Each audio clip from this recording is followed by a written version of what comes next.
so welcome again. Maybe you forgot, my name is Jens Grotefend. I'm from Hamburg. I live there since 20 years, and since that 20 years I've been a Buddhist there. And first of all, How old are you now? 43. Yeah. So yeah, that's a point. Like it's been a long time since I started, and I think your age is around again. Like, is somebody about 16, 17? 18, 19? Okay, that's good. Yeah. 13. 13. More. And just give me an idea what you want to know about Buddhism, or what you want to know is in general when you came here. So I make a little round, and please also, if I speak unclearly, just raise your hand so I can repeat myself. So please. Okay. Not long, just some words, so you can also pass to your neighbor if you don't feel like talking. No, okay. I don't know. So, what is the motivation you came here? Here in San Mario. Yeah, San Maria. And do you want to know something special about Buddhism? Do you have a question already in your mind? I came here because I think people different from me is important, because we can compare our ideas. Yeah, exactly.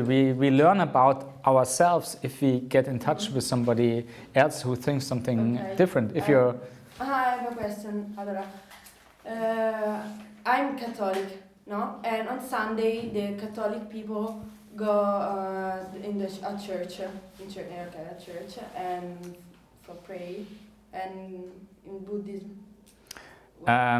No, we don't have such a kind of program on Sundays or a special day.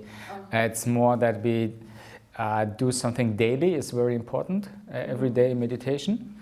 And sometimes every 2 weeks there's a little come together and praying together, but it's not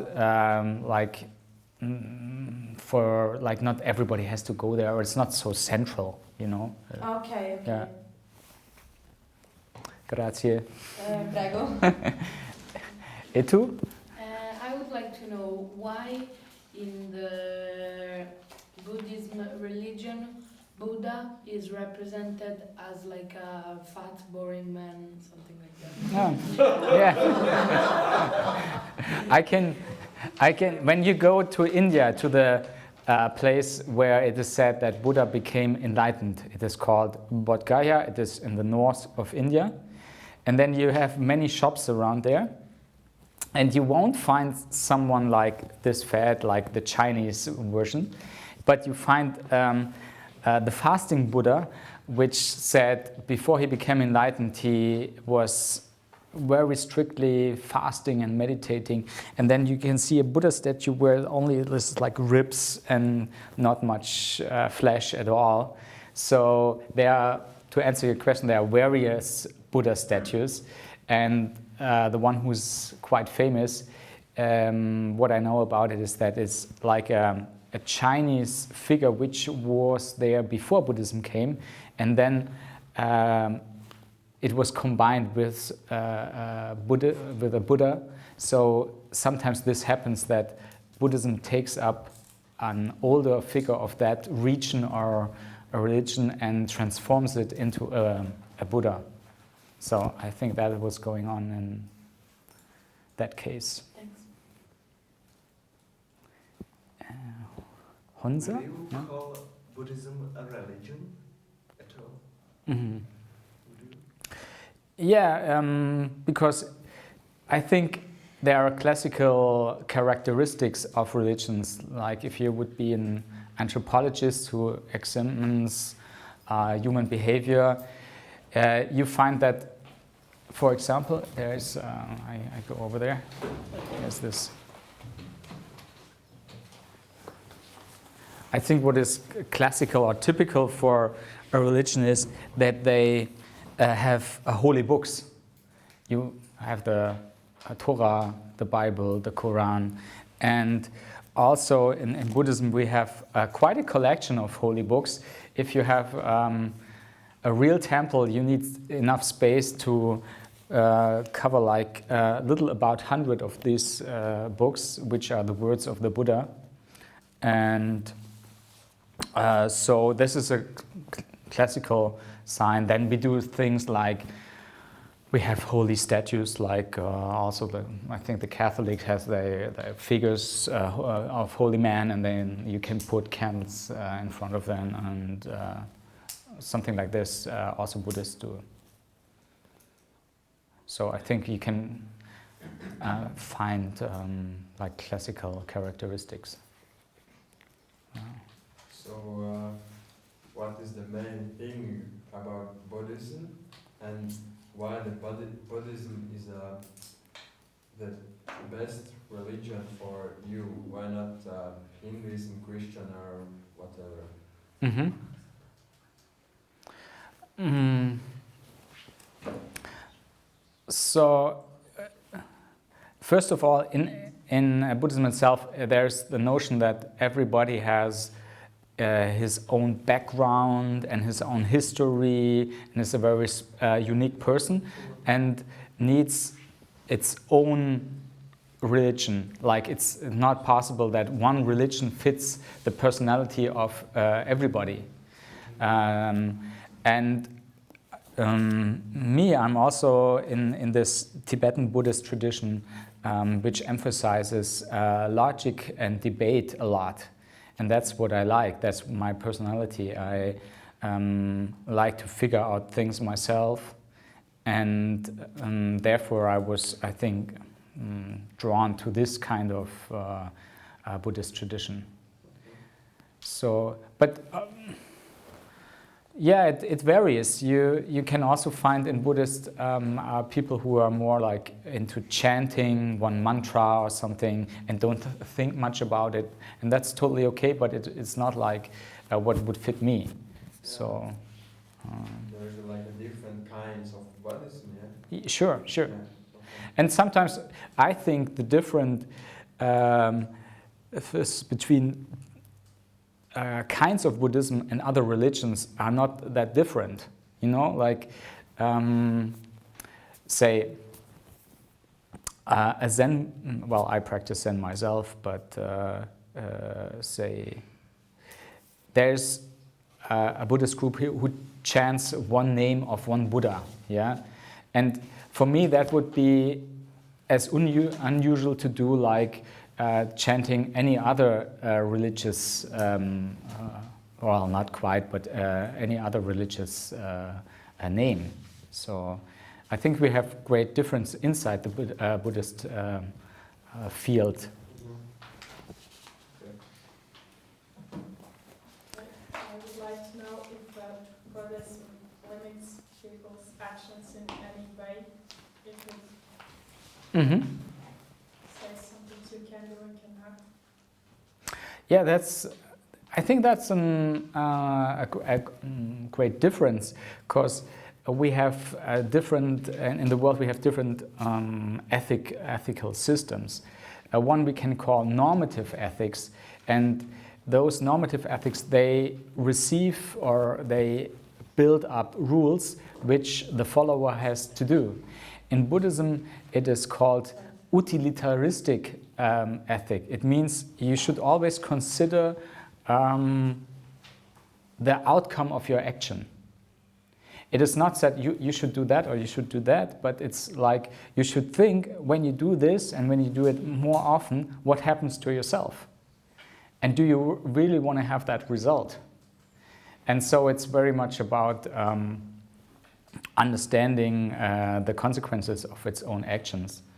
And sometimes this is not such a good or not so easy because, as you know, sometimes we just want something and we buy it or we go for it, and we don't think much about what consequences does that have. How did you come to Buddhism? Well, first of all, I think, around 18 or something. It was beginning at the end of my school career. And I was interested in mystics and books about mystic, what they reported. Maybe you know Teresa von Avila or Master Eckhart. They were famous Christian people who had deep insights into God or their religion.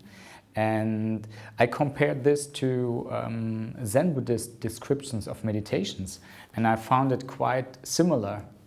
And then I tried to have some experience on my own, which is up to this day has not really happened. But I think then I tried to meditate and try to find explanations how to meditate.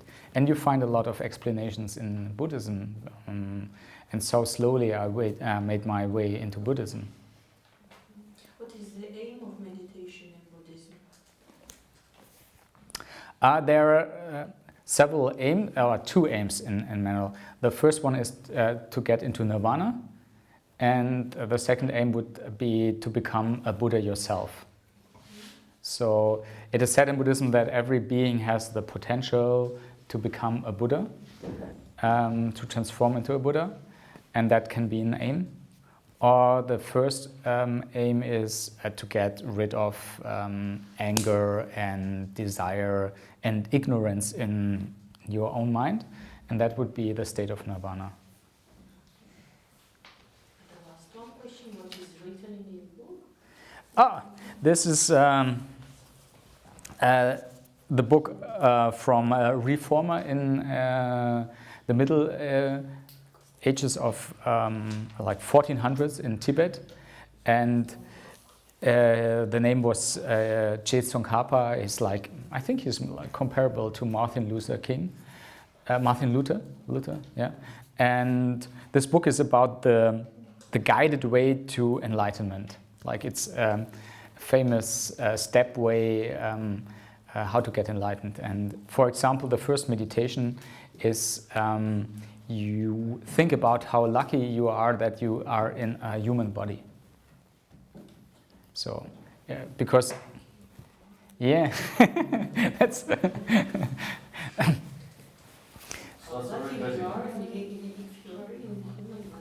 Yeah. So we have some. Understand that I am lucky. Yeah. Like this feeling of, like. If you really succeed in this meditation and you get into this state, then it's said you wake up and you just start happy because you think, oh, I'm a human, cool. So, What language is it in? it's in Tibetan. Mm-hmm. So, And to read this book, you have to study Tibetan. yeah. And how much time does it take you? Well, it is. I can pass around some of those papers. It looks quite. Scusi. Oh, thank you.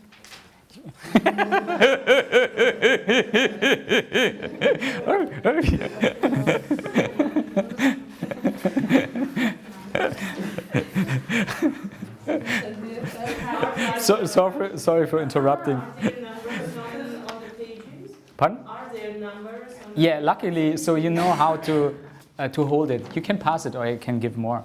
Like yes, yeah.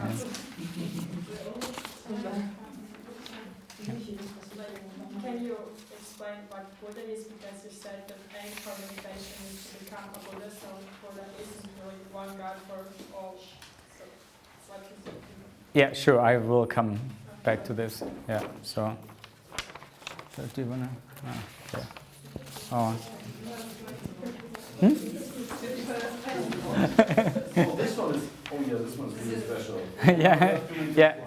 So This is even more interesting. Is it like Arabian? Because they will come back. yeah. Is it like Arabian? So if you, like I said, it's not. What way we have to read? Look at the Roman numbers, the Latin, the Arabic numbers on the side. So yeah, but if you Left, here. Roman numbers on Uh, the left. no, sorry, Arabic numbers. Arabic on the left, okay. So,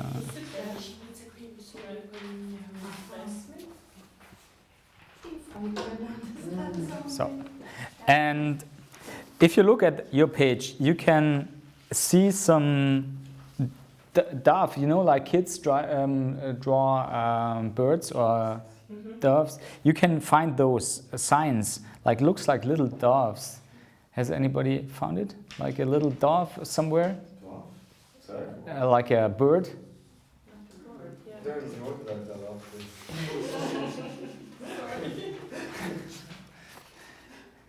So please raise your hand if you found one little bird flying. Oh, this one? Yeah, this one. Yeah, for example, this is very easy. This is a sign for the vocal O.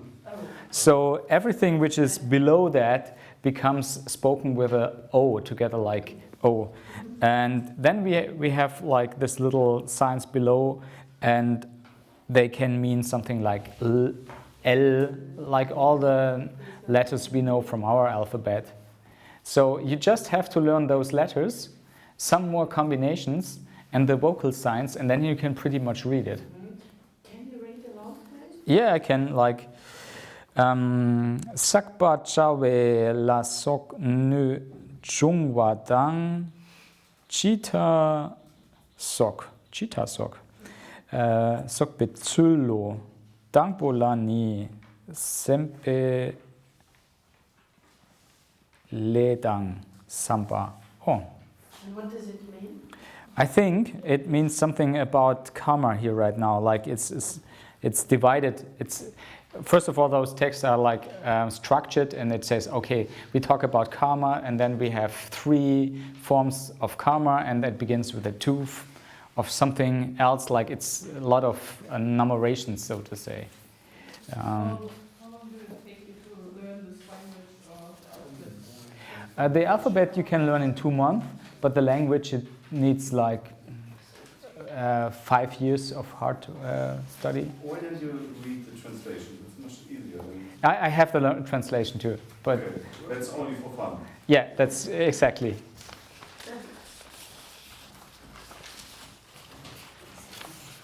But sometimes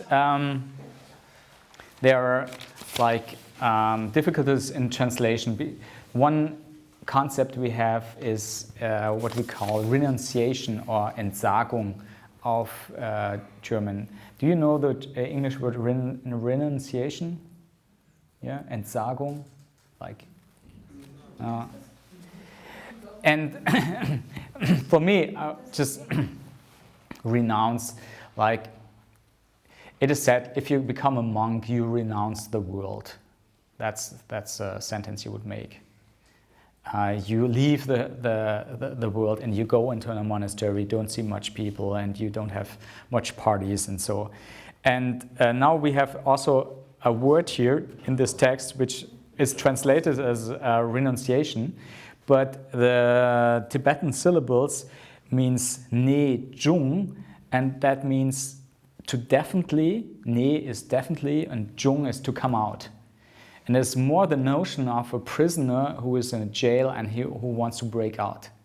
So if you translate such texts, there's all the difficulty that we don't have a word in our culture which matches the idea of this culture exactly. So it's quite good to know some Tibetan or to read it, or it's also kind of fun.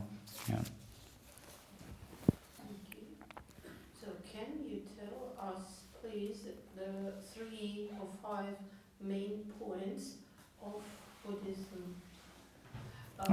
We have heard about within Hinduism karma, reincarnation, soul, time. What are the main points in Buddhism? Yeah, one way to divide it is we have four truths in Buddhism. Sometimes they are wrongly translated as the Four Noble Truths, but exactly it was the four truths of the noble beings. And those four truths are, maybe you have heard it if you have heard Buddhism in school or so, the Four Noble Truths. The first truth is about suffering and to recognize it. The second truth is about the origins or the causes of suffering and to eliminate them.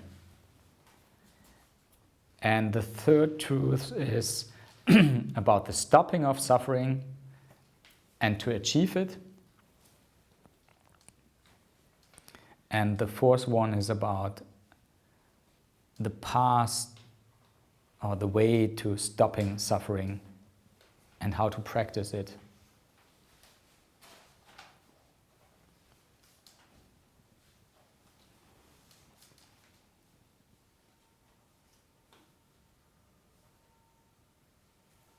Did anybody hear this saying, all life is suffering? Yeah, this is, like, you cannot really find it in the sutras. The original sutras, only like what Buddha taught, it was his first teaching after his enlightenment, and then it's all reported in the sutras. The words of the Buddha is like, this is the suffering and you have to recognize it. These are the causes, you have to eliminate them, and so on. He didn't speak about like all life is suffering, because as we can see in this book, one very important meditation is about how lucky we are to be humans, and so not everything in our lives is suffering. Yeah, and what do you think? What is the sense talking about suffering? What does it help? What is it good for? Shouldn't be better talk about good music? Well, what is the best music also? What do you think? About suffering?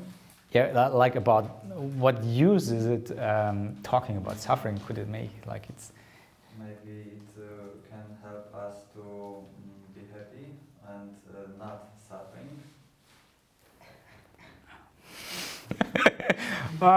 You stroke me because like it took in the former class it took like 10 minutes to find that out, but you just yeah, exactly, that's the reason. Yeah, exactly, it's about happiness, what is real happiness, and then thereby first talking about what is suffering to make the distinction. Yeah. And what would you give as a question to everybody if you have a test at school and the teacher asks, give me the definition of real happiness? What would you write? How to achieve real happiness? What is real happiness? Life? Life. So, but I would say, okay, life can include you getting driven over by a car, you sit in a wheelchair and your family dies. Is this happiness? Because it is life. No. From society, I'm alive. Oh, this is happiness.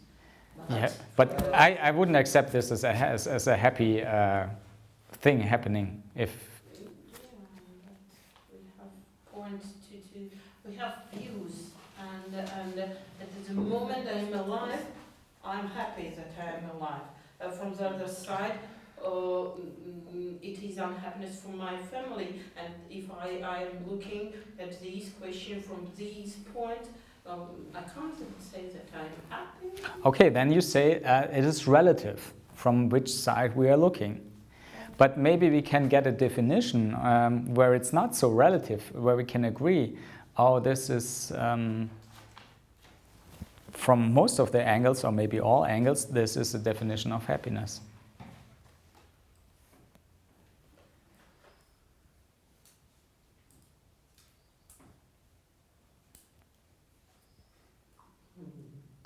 Yeah, I let you chew a little about this. Yeah, okay. Maybe if you do something in your life and with your life that you love and that choose something and that makes you happy in the end. So having a job that makes you happy and being with the people that you love and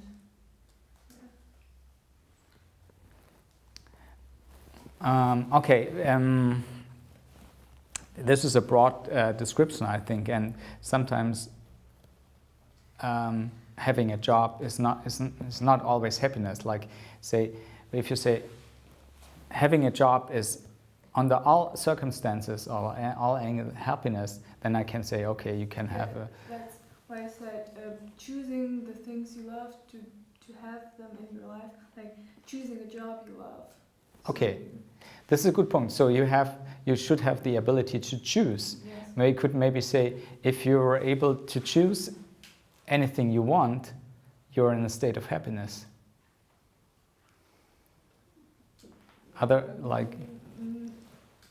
Yeah, kind of, but yeah, I don't know. Yeah, I just want to it's probably we cannot solve this question, but it's interesting to talk about that. I think, and this is also a Buddhist statement, we all want to be happy, like this feeling where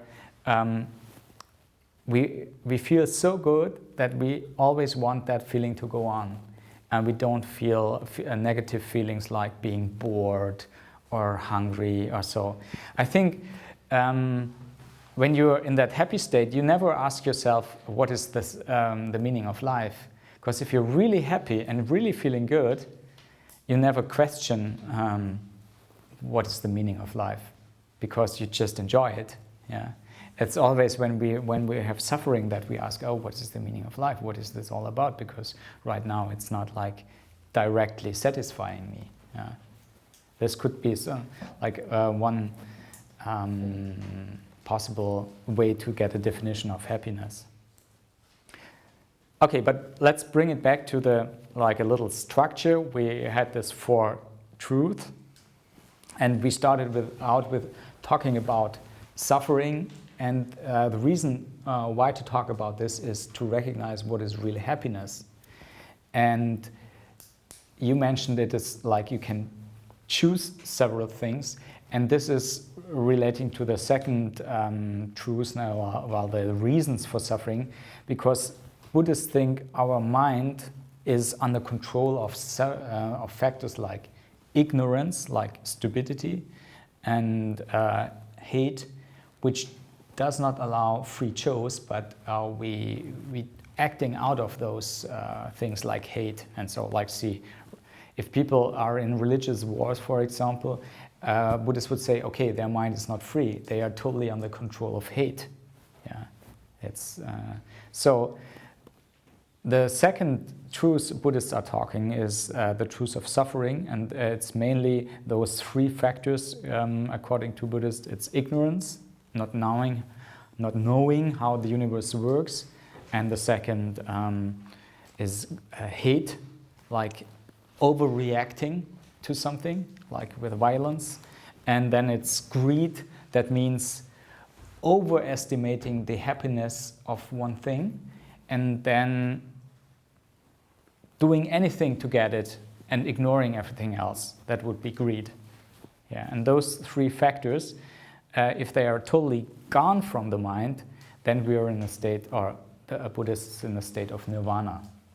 So nirvana is defined as the absence of these 3 factors: ignorance, hate, greed.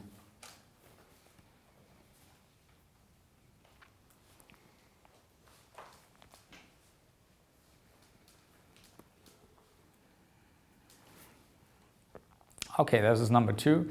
And number 3, I already talked about is nirvana, is one of the goals of a Buddhist.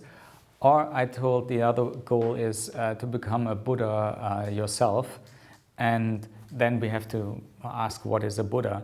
And the idea behind is that a Buddhist, when he reaches nirvana, he has only eliminated ignorance, hate, and greed from the mind, and there are still other small factors of stupidity going on in his mind. The main stupidity is gone, but some like little forms of non-intelligence is still there. And Buddhists say it's possible to totally get them out and to reach a state of all-knowingness, or an all-knowing mind. That's the Buddha's mind definition.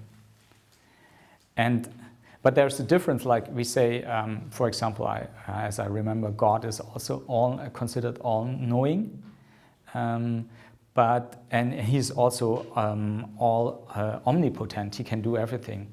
But a Buddha cannot do everything. He is still under the laws of karma. So he cannot change. He knows everything, but he cannot change much. But what he can do is he can try to communicate to his disciples, like the Buddha Shakyamuni do, how things are working, how the universe is working, and that's the business of a Buddha.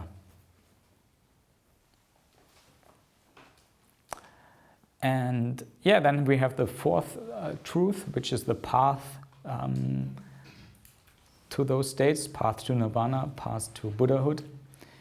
And to make it sure, and then I will stop like talking about all the categories or so. We have a threefold path. The first step on this path is ethical behavior, and sometimes you see Buddhism represented in a wheel. And outside the wheel there is, inside there is I don't remember the words. Like you can imagine like a bike's wheel or something, yeah. And then you have the thing in the middle. Then you have the spokes, yeah. And then around that you have the thing around. Yeah. And the thing in the middle is representing ethical behavior. And the spokes is representing wisdom, and the thing around is representing concentration. And this is the threefold ways Buddhists try to practice. First is ethical behavior, based on understanding what actions cause which results. Then we have meditation, which mainly means to be able to focus your mind like a laser. And then the spokes is wisdom. That's understanding how the universe works, how it exists. So. And I think that's the shortest version of the Buddhist path I give you, and it's accepted by all Buddhist traditions. You know, later on there are differences, but those four truths and this threefold path are accepted by all Buddhists. And how the meditation is going on. You are sitting in Hinduism. We were singing Moba and so on. And how are you doing the meditation? You are asking a question and you are waiting for an answer. No. How? Oh, there are several methods. Three basic meditation. One is just for concentration, and it's not really Buddhist. It's just watching your breath. Mm-hmm. Maybe we can do that. I promise it won't make you a Buddhist. It's just like a concentration meditation to get your mind like a laser. And the second is, this is more a Buddhist meditation, is wishing all happiness for all beings. So you start out with yourself, wishing happiness for yourself, then all the people in the room that you think, oh, maybe they be happy, and then you try to expand it to the world and to the universe, and then you bring it back.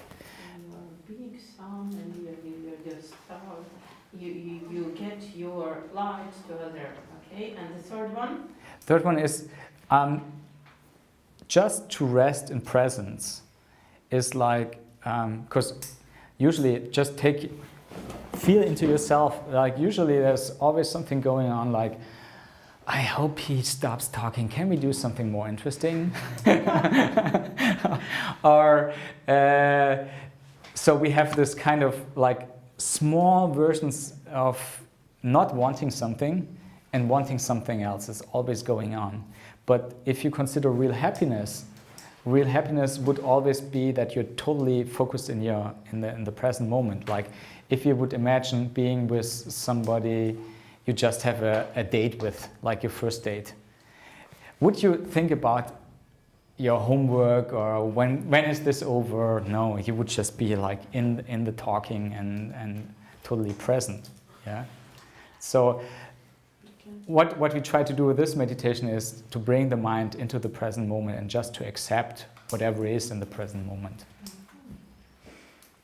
Let's try the first kind of meditation to show the way.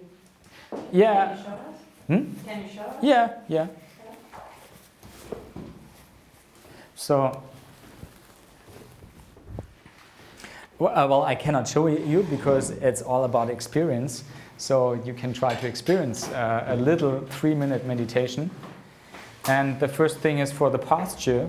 The most important thing is just to be comfortable.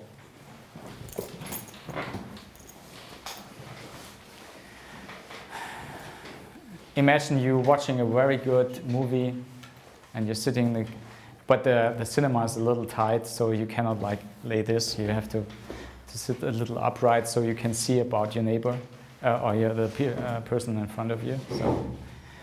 And the second thing, to make your brain work better, you hold your body upright. Well, but not too much, like not like so, but just like gently. Okay, is my maybe the chin goes back a little. Otherwise, you have to hold your head so much, like just so the body is like naturally resting. And the third point is you don't move at all. So you don't get any sense stimulation from your body. And if you feel a little sleepy now, you can leave your eyes open. But if you recognize there are lots of thoughts going on, you close your eyes a little bit. Or even completely. And then take your left hand and put it on your belly.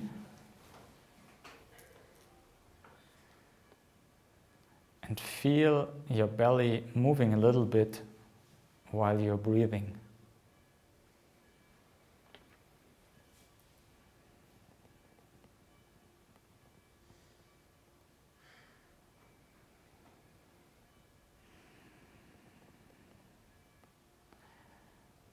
Count your breath silently. When you're in-breathing, count 1, and the following exhale also 1, and the next inhale 2, next exhale 2, up to 5, and then start again.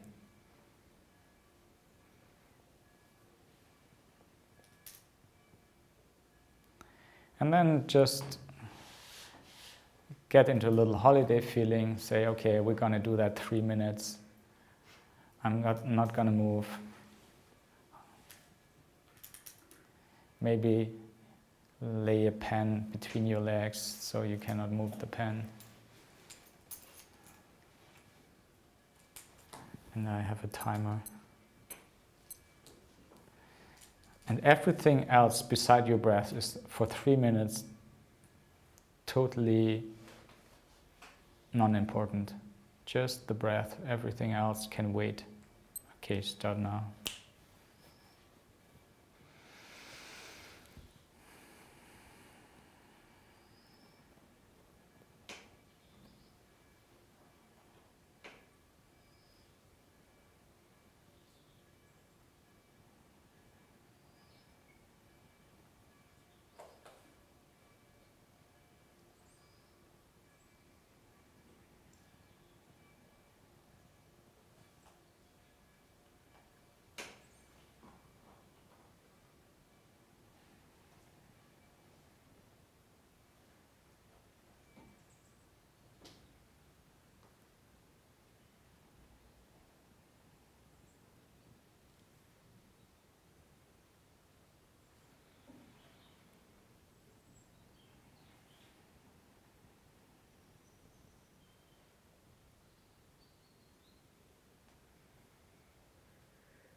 was, you may have recognized the mind is always jumping around, thinking about this and that. And we try to give him a little very easy task, just counting to give him something. So slowly the mind and body can come to rest. And you have to do that. Like it is said, concentration is fully developed if you can hold the concentration on one point or one object for 4 hours without being getting disturbed. So this is the criterion. A smartphone. You can imagine a smartphone if you want, like, but your own smartphone, and just hold it as a mental picture. And if you can hold this mental picture for 4 hours, then come and teach me. Someone can stay with the smartphone. No, not like this is an auto object. You have to think about, like, make a picture of the smartphone in your mind, and think about it with your eyes closed and hold it for 4 hours. That would count. And then we will say you have nirvana. No, then you just have concentration. Concentration. 4 hours in quiet or in noisy surroundings? Actually, if you're close to being able to do that, you could also do it on a busy place, because you would draw in so much your intention that actually like a bell or something would not disturb. So, What happened with us after the death? Like this. What happened with our body, with our soul? What happened? First of all, it's very important how to go into death. So there are some meditations about how to die correctly. Correctly. Yeah, correctly. Yeah. Correctly. Yeah. Not die hard, die correctly. And like the Catholic method, as far as I remember, is very, very good for that, very correct in a Buddhist way. You have this, like you talk to a priest before and try to clean your soul, yeah? And then you would try to have very nice, enhanced thoughts, like thinking about, I would say, Jesus, or you think about Buddha, and you try to die with thinking about Jesus or Buddha in your mind. And then the chances are very good that you get what Buddhists call a good karma at the moment of death. And this is a very special karma at the moment of death. It determines which rebirth you take. Like this little being here, probably wasn't doing so well on his last death moment, according to Buddhism. But as a fly, you cannot do much harm. That's then it's not so bad. But as I said, best is to be born as a human. And if you're dying with a clear conscience and with a holy person on your mind, that's very good. So, and the concept actually of rebirth in Buddhism is different from, say, Hinduism, and it's so complicated I would like to spare it to you. It has to do a lot of what is related to wisdom, and that notion behind wisdom also applies to questions of God or death or so on. Like, I try to give a little or two little glimpses of what Buddhists mean with wisdom. Like, say, I take you as an example. If you look at her, you think, okay, it's the same person we saw when we came in here. But now try to think about it more logically. Her heart is beating, her lungs is breathing. Maybe there's some food left over from things. It's getting digested, and the cells are working and so on. So if you take it exactly, there's a lot of change going on in all her cells and so on. And the Buddhists would say also in her mind, like she's thinking and having new thoughts. And so it's not exactly the same person sitting here as when we came in. So, but we have, and this would be a form of ignorance, as Buddhists would say, we have this ignorance looking at her and saying, oh, it's exactly her, yeah, she was there, it's exactly the same person. And we have this notion of stability, which in fact is not really there. So this would be a first meditation about impermanence and getting away the notion about stability, which is a false notion. So this is, and then this is the most easy wisdom exercise we do in Buddhism. More difficult one is like I ask you. So let's look at here. What object do you see over there? Just like easy question, simple question is no. We see a chair, don't we? What do you see? Pen, paper. Sheets of paper. Oh yeah, okay. I mean the chair. Yeah. So, or the other way around. Does anybody say there's not a chair over there? Is there? No. We agree there's a chair. Yes, yes, Yes, there's a chair. yes, Okay. Do we see a chair? yes. Okay, we see a chair. How do we see the chair? Our eyes. Any other opinions? What do you mean? Do we see the chair with our eyes? Yeah. Yeah? So let's have a look at the process. First of all, we cannot see anything if there is no light. We take it as granted, and yeah, sure, yeah, but we need light to see anything. This is one factor. And then this light is hitting this object, this chair, and some of the waves in the wave spectrum are absorbed, and those reflected waves, they come to our eye, and they hit our eyes inside the retina or so.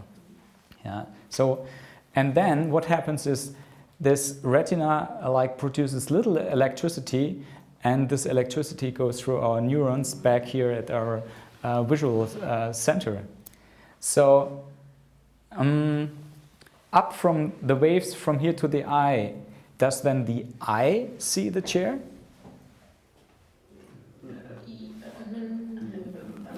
Yes, Like the eye is like an optic instrument, like more like a camera. It cannot really say this is a chair, but we all agreed. Okay, we see a chair, but yeah, it's somehow in our mind seems to be going on, and it's quite difficult to figure out what's going on in our mind, which makes this data which is coming in into a chair, but the chair is somehow decided or constructed inside our mind, our brain. Yeah. If we had, we have this experience. We know how chairs look, and so. But it could be, maybe there's an Eskimo coming in, like say, just for example, like Eskimo, the last Eskimo who never saw cars or something, and we put him here in this room, and he's thinking, oh, it's damn hot in here, and then he looks over there, and imagine you're an Eskimo, and you have always be sitting on the floor on ice. Maybe you try to feel the brain of this Eskimo. You cannot really think what this is for. So we need all these concepts and the things which goes into constructing a thing. So what does that have to do with anything? It's also about death. What happens to in our death moment is similar. Also in all situations of life, we construct, the Buddhists say, we construct our reality. And therefore, also this notion of reincarnation is not so that there is just this chair outside or just a soul which hops to another life. It's a little bit more complicated. We are always constructing and building up every moment of our existence, do the Buddhists say. So I can construct my reincarnation.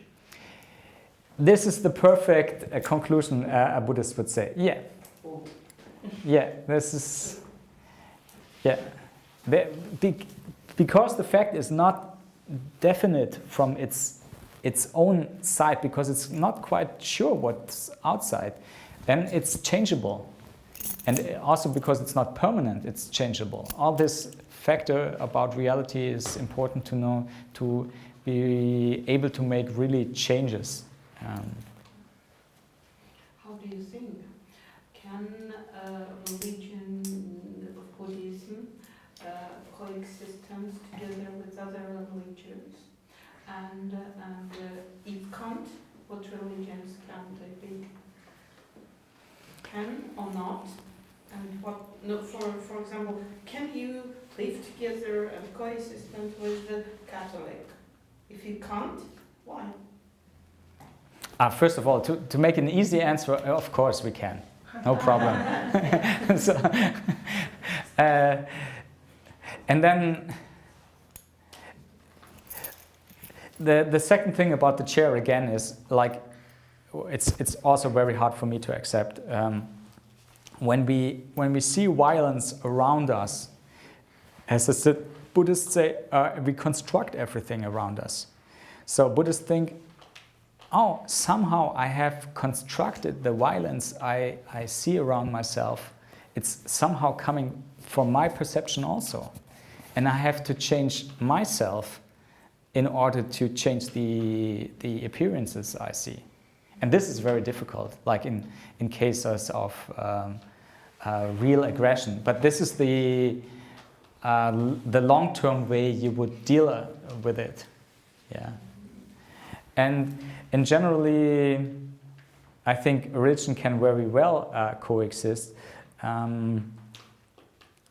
I work in a hospital in an emergency ward, and during night shifts or also during the day, sometimes we have violent patients, like people who take drugs or people from football fans who like throw around chairs, yeah, and something.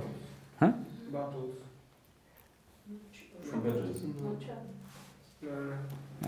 Yeah. So, and I'm the trainer to deal with aggressive patients. So I make trainings for my colleagues, and I think you can look into the brain. What does make a person aggressive? And we have several parts of our brain which are contributing in being in aggressive outbreaks. And two of them is like, one is if you see people not being treated equally, like usually this is the situation in a waiting room. The doctor comes and calls somebody who's just in 10 minutes and another patient is waiting 2 minutes. This is like an automatism to cause aggression in human minds. So I think much of the religious conflict is also about underlying differences in possibilities and economic sources and so on. I think it's not about the religion itself. Yeah. Yeah. We could discuss that. What do you think?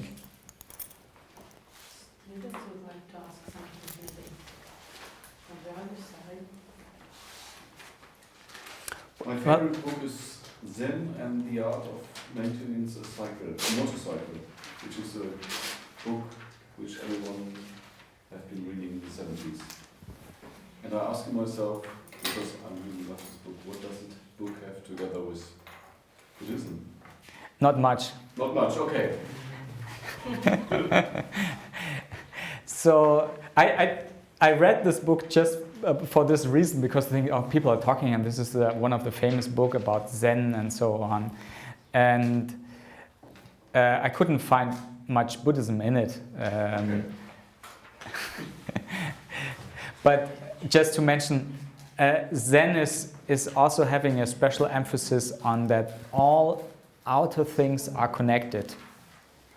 Like everything is connected and influencing each other. So, for example, you could say she is influencing him pulling the paper, which is like obviously not real. You're not telling her to put the paper, but in Zen terms, everything is like a big intertwined universe, and each part is influencing each other. So therefore, this example of a motorbike, you know, like many parts together, and you have to, when you ride the motorbike, you have to hear and listen to the motorbike. And I had one, I drove motorbike myself, and I once went to a mechanic, and he was the perfect example of that. He just like, I was in another mechanic before, and he couldn't figure out what is wrong with my motorbike. And he just sit on the motorbike, he made 2 times and said, okay, you got to get fix that and that, and it's there, and you have to do that. And I was looking, it can't be true, no. And it was true, yeah, it worked. So this guy had this perfect sense of for the whole thing. For getting all the information together and then knowing exactly what to do. And that would be like a Zen ideal of acting. Is there any food that you can't eat like a Buddhist? If you are a Buddhist, can you eat all, or there's some? Like this is, I would say therefore you can recognize Buddhists as a religion, because there's also much discussion about food going on, you know, and it's different from each traditions a little, yeah. So you have one tradition who says you can eat meat, but only if you are given it without choice, like a present. Like if I would be of that tradition, I would have eaten the meat today on the table, because my vegetarian food was gone, and then I thought, and then there was not meat, and if I be in this tradition, I just accept it because I didn't order it, you know. So you don't eat meat at all? No, sometimes I eat meat. But with a special, like for me it's more complicated. I'm a Mahayana Buddhist, and usually I don't eat meat. But sometimes I can feel if I work night shifts and I don't get something to eat, I imagine if I don't eat now something, it will hurt my body, yeah. And then I get this exception. I can eat some meat, yeah. But only then. Yeah. Yeah, from like choose you can eat only meat. There's nothing else. Exactly. Yeah. So, and also I have another exception, because if I go to my parents' home for Christmas and so on, they make this typical Christmas meals, and then it's a big thing if I just eat the potatoes or so. Then I also eat meat. So I would call myself a flexitarian, but I try to be vegan, so it's, yeah. Okay. In Buddhism, there's the main goal to reach the nirvana, but are there like any masters that can teach you or explain the way how to reach it, or do you have to like find out how to reach it yourself? Like, are there any hierarchy in Buddhism? Oh, this is a difficult question. I just try to make it short. Yes, you need to have a kind of a teacher to really make progress, but a lot of your progress is done alone without asking so much questions. Yeah, you need both. And especially in the beginning, you have to figure out yourself which teacher to choose, which tradition to choose. It's all up to you. You have to think it. It's nobody coming and saying you have to do this, or this is good for you, and so on. No. It's more, first you think clearly about it, then you choose, and later on in the process, because you're also you are bound by yourself. you're like, we say in Buddhism, you have strong habits to do the same things again and again. And then later you need to free from that aspect yourself. And then you need somebody to do that for you. But in the beginning, it's you have to figure out things yourself. And another question, like for Christians, there are Christmas and Easter and other holidays. Are there any specific holidays for Buddhism? Yeah, like the first teaching of the Buddha and Buddha going to Nirvana and so on. Yeah. So, does anybody has the plan? How long is it going till 6?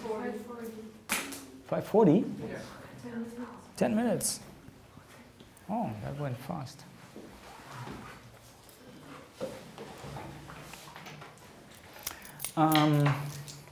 Then I have a short word about also, is Buddhism a religion that came, did you ask this question?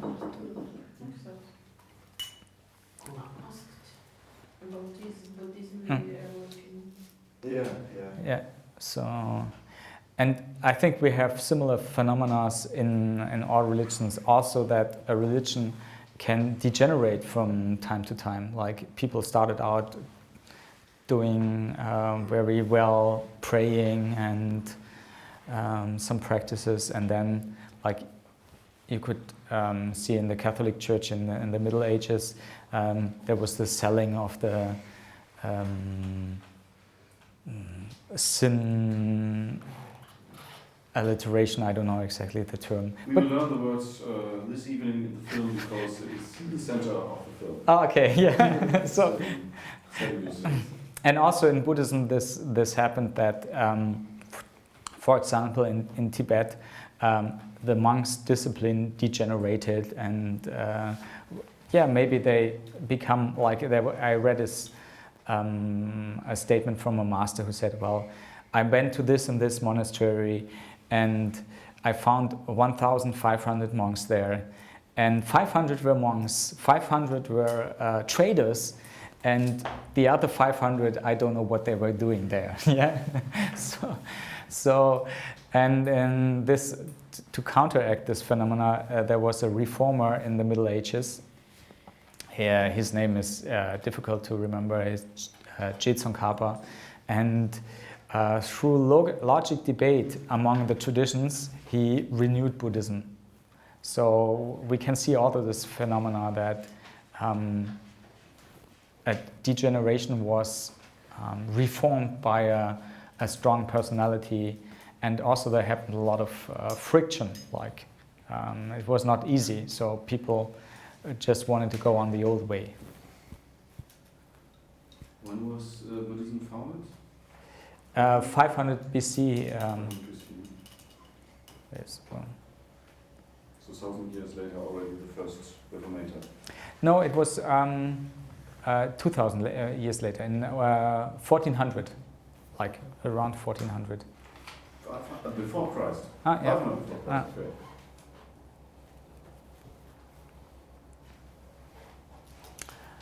Okay. Okay.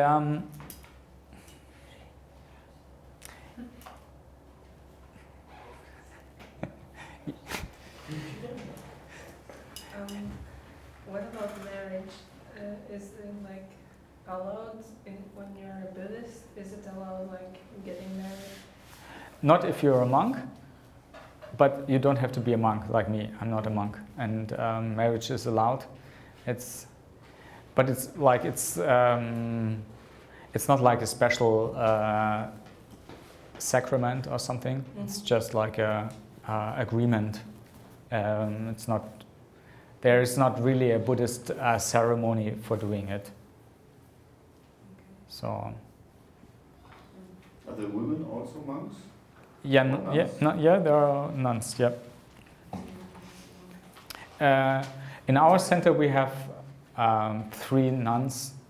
Yeah. So, and no Western monks. So, But yeah, as you can see in those days in Western societies, there's not a big monastic tradition growing. Like in Tibet, in older Tibet, there were a lot of monks and nuns. And when Buddhism came to the West, some people tried to be monks and nuns, but it didn't last very long. Oh, well, it lasted like 18 years, somebody.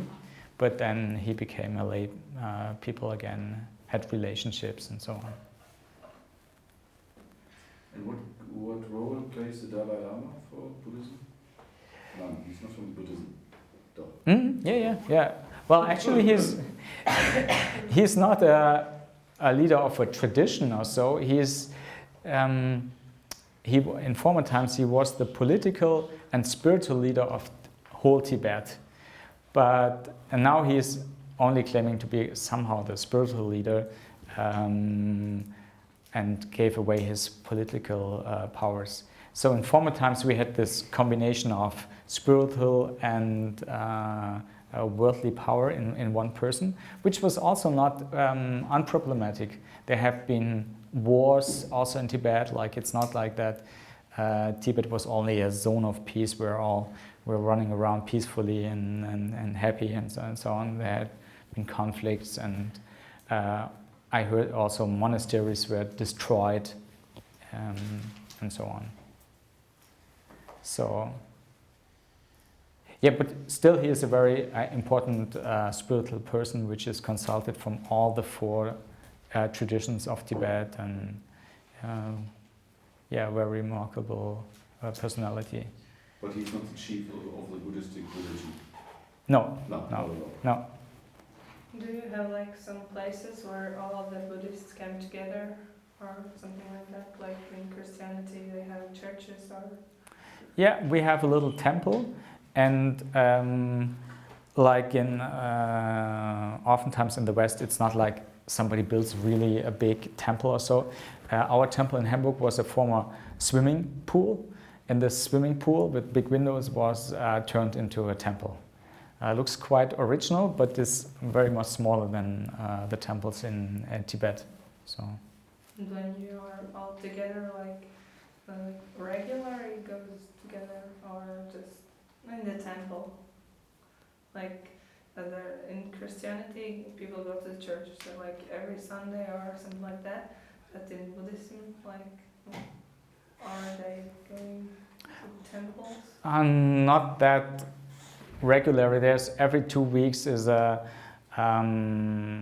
ceremony held, but it's not like everybody has to go there. So it's not that there's a central place in time where people meet.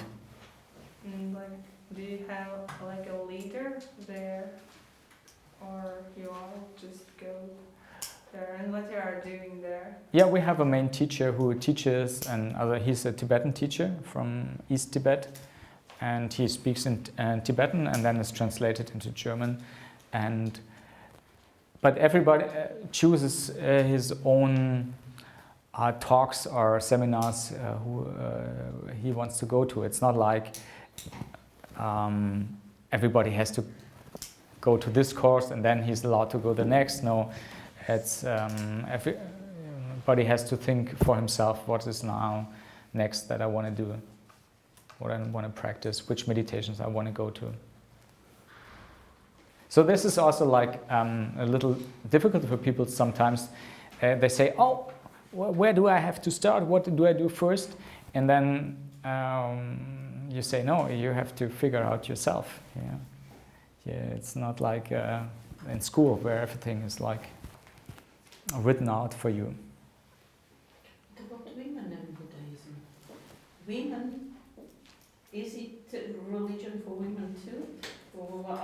Why shouldn't it be? I think about monasteries. I haven't heard of women monastery in Buddhism. Well, there are big women monasteries in India, so also in Tibet nowadays. It's in former Tibet there were even less women, but that is, I think, more historical and not so much into the religion, because Buddhism from its own side say it's totally equal, man and woman. Yeah.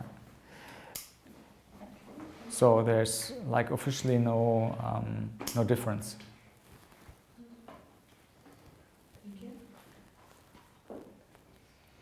Good. Then I think slowly we can come to an end. Thank you for your attention.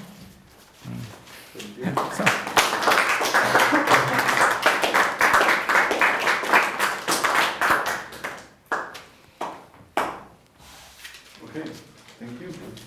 Thank you. Yeah.